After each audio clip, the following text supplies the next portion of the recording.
Hello, and welcome to Unmuted, the podcast where we speak the truth we were trained to hide. I'm Gillian Ray, the Sovereign Poet, and today I'm going to be talking about the voice of winter. This is a podcast for this dark, cold season. So, can you hear it? Winter has a voice. It doesn't always speak in English, doesn't always speak in December. But yeah, this episode is about voice or those voices, because depending on where you live, how you were raised, what myths you inherited, what holidays you perform, winter says very different things. And most of us are so busy trying to survive it or wrap it up in lights and tinsel that we miss what it's actually telling us. We've just had the shortest day, or is it the longest night? Midwinter, the winter solstice. I can't say December really feels very wintry yet. It's like December's faking it. A few chilly mornings and then that sort of build up to Christmas. The tree over in the park has gone up and they've got lights on and some carol singers have been round.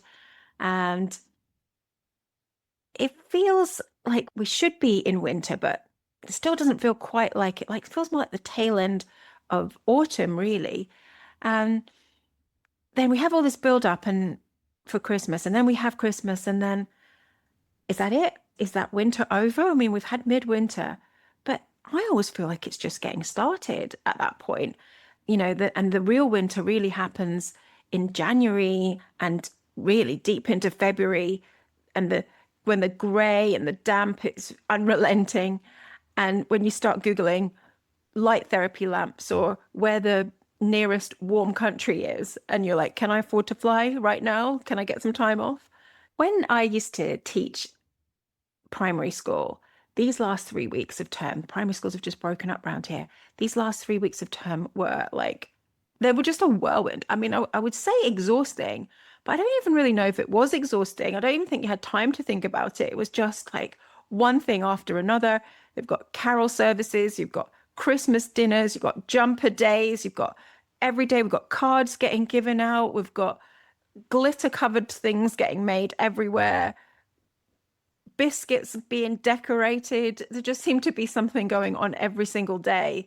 And if you didn't have your calendar out plotting it all, you were going to get completely and utterly lost in it.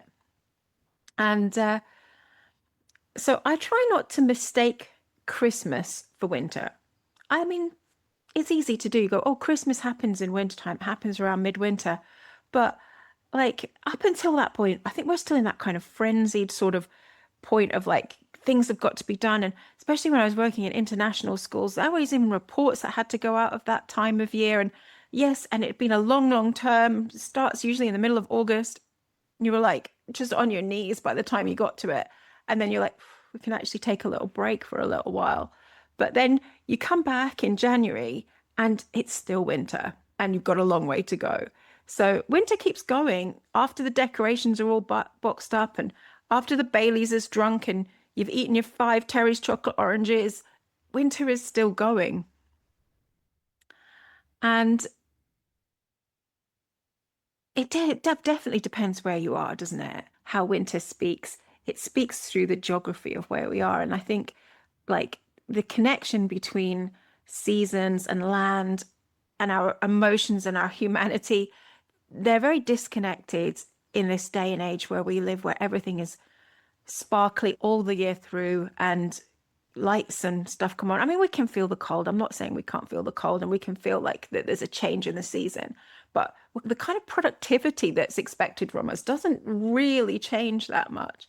I've lived in a lot of different places. I've spent winters in, I think, 5 different countries, and it's quite different in different places. And I think I've learned something from all of them, really. The UK, I have to say, here it does feel like just damp, slow erosion of your spirit, really, here, because the dark nights, they come in so early and it's just a wet kind of winter. You can't really write poetry about it.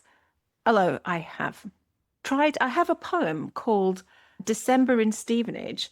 If you haven't, if you're not local, and I know you may not be because this is an international podcast, according to my Spotify Wrapped, I have listeners in over 8 countries.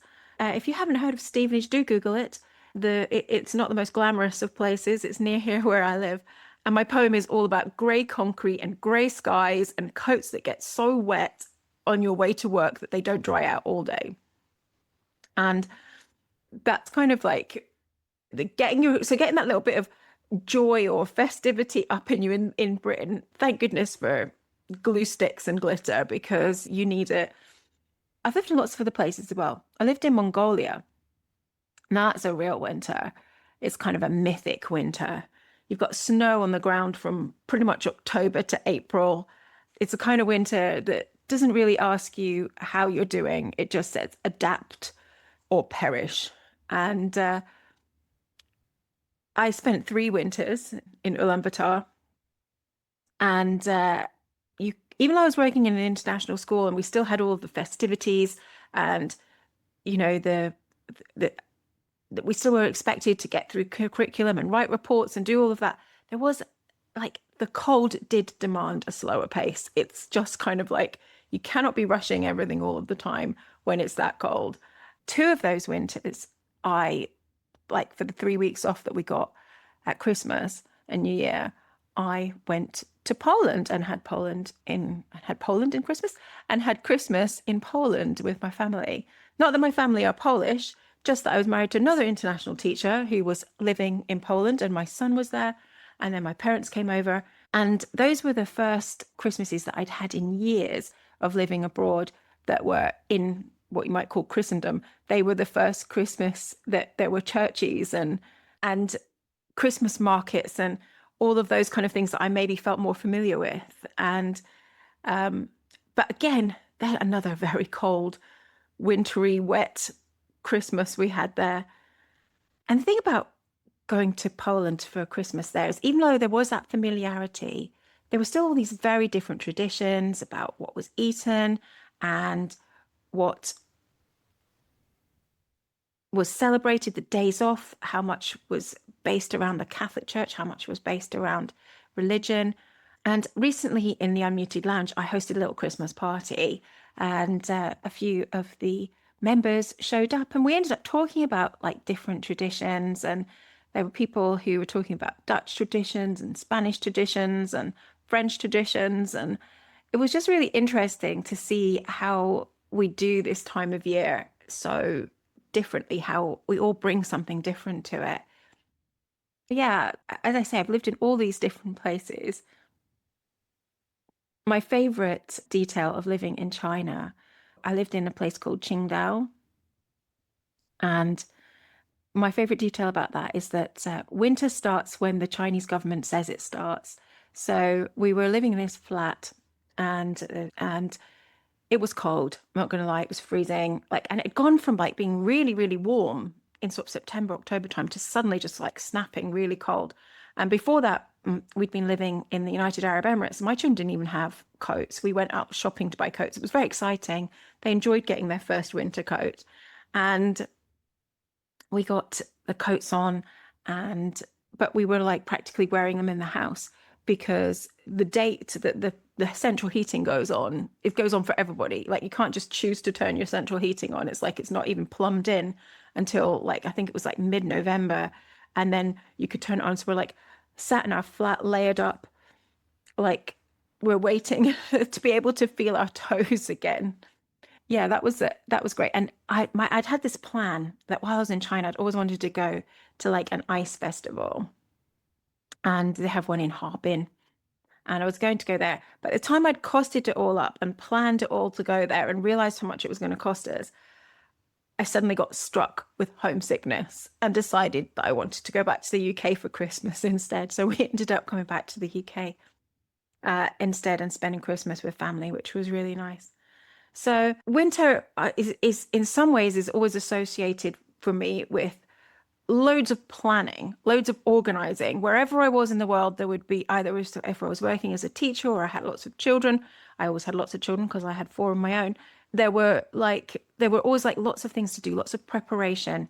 So all those years when I was working and living abroad, the place we spent the most winters was actually the UAE, which is a funny thing to say that we spent winter there because it doesn't really have winter any more than like a theme park kind of a winter. You'll have like go to the big hotels and Santa will arrive on a camel and we'll make gingerbread houses, but we'll do it in 30-degree heat and then go for a jump in the pool. It's not like these northern hemisphere winters that I'm experiencing here. And it's really strange because there isn't any cold, but you still kind of pretend there is. You're like, you're talking about snow and you're making snowflakes in school. It's really interesting. I guess that's what I'm saying. Winter, depending on where you are, maybe it's a whisper, maybe it's a myth, maybe it's a joke, maybe it's an absolute blizzard. Wherever you are in the world this winter, even if you are in winter, you may be one of my Southern Hemisphere listeners, and right now it's summer. But wherever you are in the world, when you think about winter, you have stories. There are stories there, whether they're religious stories or cultural stories or family stories, there are stories. And so before central heating, before mulled wine, we had stories. And some of those stories didn't say that winter was magical. They said it was dangerous. There's a myth called the wild hunt. And this is winter when it does not care about your skincare routine or how warm you want to be. The wild hunt is the myth that says winter is not stillness. It's unseen movement, supernatural terror, and you are prey. This myth shows up across Northern Europe, a ghostly procession of hunters. They're sometimes led by Odin or sometimes by some sort of spectral queen riding through the sky. If you saw it, you ran. If you heard it, you prayed it wasn't coming for you. People left offerings and they stayed inside. The Wild Hunt tells us that winter isn't just a season, it's a liminal zone, a threshold, a time when the boundaries between worlds is thin. And not everything crossing over is friendly. The hunt was about the possibility that something feral is out there, and it's not governed by human rules. That winter might not just kill your crops, it might come for your soul too. This is the myth that explains the primal fear that still lingers when the wind howls and you're the only one awake. It's the part of winter that says, don't look too long into the night. It's looking back. Why am I talking about liminal spaces and thresholds? Why am I talking about strange things coming through in this thinness that you get in winter?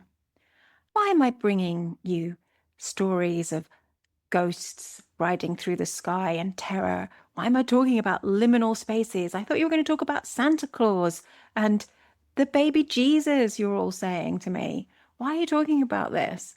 And I guess to that, all I can really say is I'm talking about it because I think there are other voices that we can hear in winter other than the ones that are making the most noise.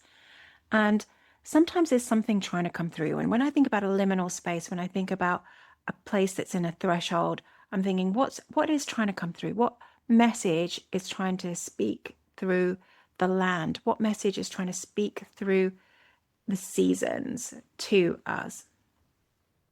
And of course, in my work, in my membership, in my coaching work, I work very much with myth and story and archetype. And it's not always that I really want to interpret them. I just want to sit with them and see what they have to say to me. And for some reason, this one, I felt like I wanted to sit with it for a little while. So for me, what's coming through is this, that it is a sign of a liminal space. the idea of like the noise and the storm and the genuine reality of our ancestors that winter was a killer. Winter was something that could take their lives.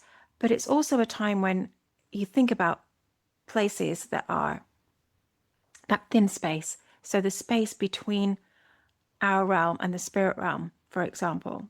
And in a conversation we were having in the Unmuted Lounge, when we were talking about all of those wonderful, fun traditions, it did turn a little bit to talking about spirit and talking about those who've passed and talking about the things that we miss and the people that we miss and how sometimes at this time of year they can feel like they're still there.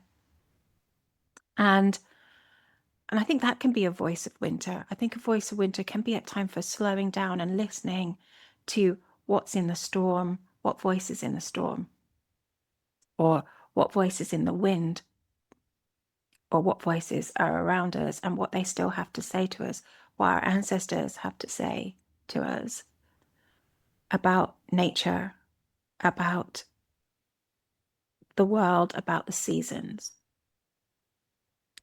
So I will leave that one with you. And as I say, I think very much in my work, I talk about myth, I talk about story, and I talk about archetypes. And some of the three, probably the three most common archetypes that you might be most familiar with in the feminine archetype is the maiden, the mother, and the crone. And the crone definitely seems to be a winter archetype. And I think if you feel that impulse to pull back in winter, to retreat into the cave or the hearth, perhaps you're listening to the voice of the crone in winter. This last week, I felt the urge not only to stay indoors, but to declutter. I have been getting rid of things from my clothing rails. I've been through all of my ancient mascaras and throwing them out before I give myself an eye infection. I've been tidying and I even decluttered my hair. I cut my hair off as well. So I've just been feeling this need to sort of organize and just get rid of excess, basically. In a way, like the natural rhythm of the earth is saying very clearly, very calmly, let it go. It's time to stop. Time to hibernate, to cut back. I think this part of the year asks for discernment. Not hustle, not reinvention, just honesty. What's still alive in you? What isn't? What didn't survive the heat of summer or the stretch of autumn? What's dead weight now, pretending it still has potential? Winter is the season where you get to choose what stays, what goes, what quietly rots so that something else can live later. But capitalism and patriarchy, let's be real, have no interest in you listening to the crone. They don't want your wisdom. They want your output. They want you producing, growing without pause, consuming like it's a moral obligation. But the earth says otherwise. The earth says, this pace is killing us. The crone says, stop pretending you're fine. And winter says, lay it down. Let's listen to her, the crone of winter. Not some distant myth, but a pattern we know in our bones. The one who shows up when it's time to stop performing. Time's daughter, the one who's seen the cycle more times than she needs to count. She doesn't arrive with fanfare. She shows up in the cold, in the frost on the deck, in the early dark, in the way your shoulders lift when there's too much to do, and the quiet voice that says, you don't have to do it all. She sees the noise, the pressure, the expectations, and she doesn't argue with any of it. She just turns towards the hearth. And if you're paying attention, you follow. Not to retreat forever, not to escape, but to settle and pause, to feel the difference between what you've been told to carry and what actually matters. There's a fire there, a seat for you, a space where dissent, silence, and stillness are allowed, even expected. And when you sit, you remember that this time of year isn't about pushing through. It's about sitting down, letting things steep, letting things go, letting something else rise when it's ready. That's the real work of winter. Before we move on, I want to tell you about something I've made. It's called the Speakeasy. It's the paid tier of the Unmuted Lounge. And we've already begun the year, in a way. Not officially yet, but we've already begun. And not with goals or resolutions, but with a ritual. We had a funeral. We buried the good girl. And over the next year, we're going to be traveling through some of the old archetypes, the sage, the enchantress, the huntress, the ones that still show up in our lives, whether we expect them to or not. And in January, we're going to be looking at some hauntings, all the ways that that good girl still creeps back in, being addicted to praise, shape-shifting and performing. And then in January, we're also going to look at the rebel, the fire starter, the part of you that wants to burn everything down just to feel something. It's an ongoing conversation with old stories, old patterns, and the places that they still live in us. It's done, though, with a bit of a modern twist. And if you are curious at all, or if you've been thinking about joining us, my founder rate is still running. It's running until January the 6th. And if you join before then, it's £35 a month, locked in for life. So you're welcome in if it calls to you. But let's get back to the other voices of winter. The loud voice. Here's the other voice that's trying to speak over winter, and it is very loud. It says, spend, plan, host, wrap, cook, perform, don't stop. It's noise, curated, branded, exhausting. We've turned what used to be small, meaningful rituals into content calendars and panic buys. And instead of like one kid making a paper star, it's now 12 themed events.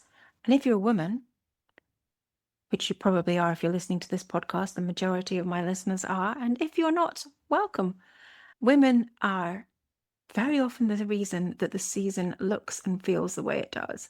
They're the ones sparkling the magic everywhere, remembering what everybody likes, keeping things clean, wrapping things up, hosting, holding all the emotions, and carrying a big chunk of the weight.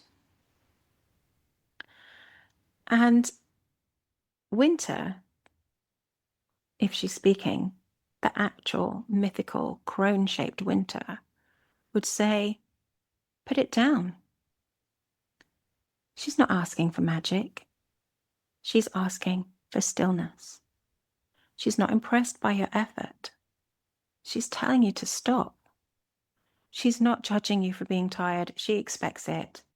You don't have to sparkle all the time. You don't have to carry everyone else's joy. You are allowed to rest. You're allowed to grieve.